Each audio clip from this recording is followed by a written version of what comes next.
who is the special agent in charge for this area in Michigan. I have a couple updates for you. There is a couple additional bodies that we've discovered in the church. So that makes our total victim count up to 4 victims. As I said before, there has already been the suspect who is deceased as well. So we have 5 deceased persons from this tragic incident. Again, our thoughts and prayers go out to the victims of this incident that could have been completely avoided. And it's very tragic, and that's not what our community is. I'm confident that we're going to overcome this, as Grand Blanc always overcomes these type of incidents. I'd also like to acknowledge the heroism of not only the first responders, but the people who were inside that church at the time. They were shielding the children who were also present within the church, moving them to safety. Just hundreds of people just practicing their faith. Just extreme courage, brave, and that's the type of community that we are. Law enforcement, again, we were on scene within 30 seconds from that original 911 call. Within 8 minutes, that suspect was neutralized in the back parking lot of the church by a DNR officer and a Grand Blanc Township officer. So where we're at right now, we're working tirelessly. We're working all night on this particular incident. I know that you guys have questions, and it's not only this community, but it's nationwide, all throughout the United States. So we're working hand in hand with our federal partners. So I'd like to introduce FBI Agent Ruben Coleman to you, who he will give you an update on where he's at within the federal investigation. Sir.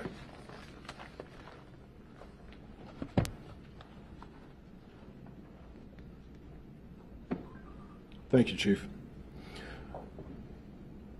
My name is Ruben Coleman, and I am the Acting Special Agent in charge of FBI Detroit Field Office, which covers the entire state of Michigan. First, I want to sincerely express our condolences to the victims of this shooting, their families, and this entire community. I would like to also thank Chief Rennie, the Grand Blanc Township Police Department, and all of our federal, state, and local law enforcement partners, other first responders, and the community members for their immediate actions in this situation. This act of violence has no place in our state or anywhere else in our country.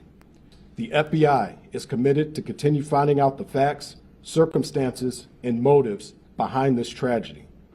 I can confirm at this time that the FBI is now leading the investigation and is investigating this as an act of targeted violence.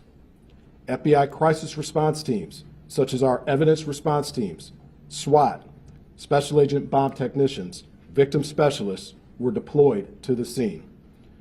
We also have special agents who are continuing to conduct interviews and intelligence and professional staff personnel providing research and analysis.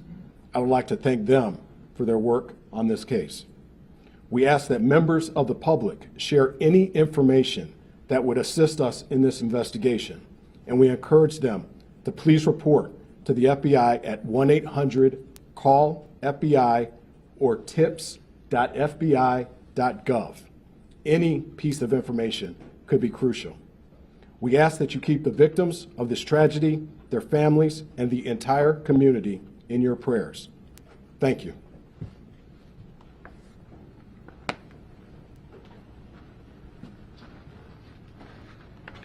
Thank you, sir.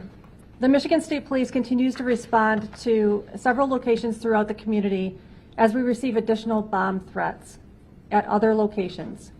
Please continue to stay vigilant, and if you see something suspicious, say something. Call the FBI tip line or call 911 to report suspicious activity. This incident is an active investigation. Investigators are tirelessly combing through evidence under difficult circumstances and working to identify each victim as quickly and accurately as possible. The Family Assistance Center will be open from 8 a.m. till 8 p.m. Monday and Tuesday at the Genesis Conference and Banquet Center at 805 Health Park Boulevard in Grand Blanc. If you are still looking for missing family members related to this incident, you may call 248-705-7352 for assistance. The FAC is available to everyone in the community, victims, family members of victims, and community members seeking support who just want to talk. Trained counselors and victim services will be on site. We do not need volunteer counselors at this time, and we are not accepting donations of goods at this time. Please continue to monitor the Grand Blanc Township Facebook page for the latest updates. Once verified donation centers are made public, we will put those on the Facebook page. Also, the next update will be provided, update time will be provided on that Facebook page. And we'll open up to questions this time. Chief, has the church been cleared of bodies or victims? And if you could answer at the podium, please. So as I said, we're working around the clock now. So we're working tirelessly to find additional bodies. So to answer your question, the entire church has not been cleared because it's a total loss due to the fire.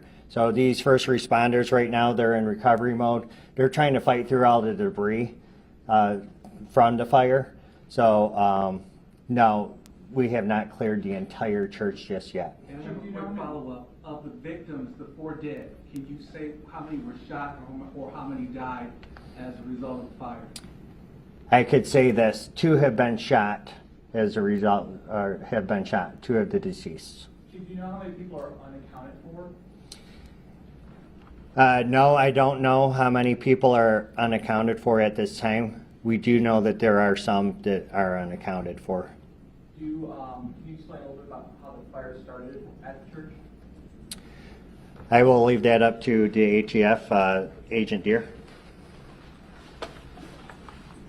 The question again? How did the fire start at the church? For this incident, the fire started basically as a suspect. All indications on this investigation are the suspect used an accelerant of some sort, we believe gasoline, and lit the church on fire. Was it an IED he may have used? There are, at this point, I'm not going to comment on IEDs. I will confirm that there were some suspected explosive devices that were located. But as far as using them to initiate the blaze, I can't say that. This scene is actively being investigated by ATF. Most people don't know that ATF is the federal arson police, and we have a team from across the country coming in, our national response team. It is a cadre of expert fire investigators that are coming here from across the country to investigate this scene and get to the cause or the origin and cause of this fire. Lieutenant Letter, we saw that there was possibly a bomb threat at the Meyer on Atherton and Center yesterday. Is that connected to this, and is the home that we saw being searched over there the home of the suspect? Yeah, that's all still part of the investigation. Sorry, that is still all part of the investigation. We're still working to determine if any of that is related. Can we speak to the motive?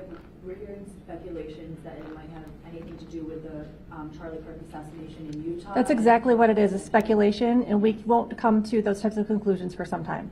Do you know if there's any connection between the suspect and the church or its members? Any prior connection? Again, part of the investigation, we're not going to speculate at this time. Right now, we are working tirelessly to recover the victims of this incident and reunite families. Please be patient as we work through that process. Were the law enforcement officers there close to the scene? Is that how they were able to respond so quickly within just seconds? Thankfully, yes. You mentioned there were additional bomb threats. Are there anywhere that the community should be aware of or stay safe now? The community should remain vigilant, and anytime they see something suspicious, they should report it immediately. There's at least one other report that a local church was searched by the bomb squad. We've searched multiple churches this evening for bomb threat protocol, yes. Is that based on actual threats? Yes. Okay. We've received 911 calls about bomb threats or other indications that there was a bomb at a different location. Some of them were churches, and we've responded and cleared those locations. Did those threats come after the suspect was killed at the church? Yes. Was there an officer at the church already? I think that's part of the investigation. Do you have a comment on it? Were those LDS churches where the bomb threats were, or were there other denominations? I can't. Can I speak to a motive? Yeah, I can't answer that at this time, but. What else can we say about the suspect? You know, we're not going to talk about motive, yes, but what else can we say anything about him at all? Right now, what we'd like to do is talk about the heroism that we saw today, the people who responded in such a valiant way to protect the others, both law enforcement, fire department, EMS. Everybody did an excellent job working together to keep people as safe as they possibly could. We stopped by Holy Family Catholic Church, and there was a heavy police presence there. Is this at all connected to one of those bomb threats that you're mentioning? Is it potentially connected to the incident today at the LDS Church? I don't have knowledge of that exact location. Do you have anything? Okay. That's going to be all for questions.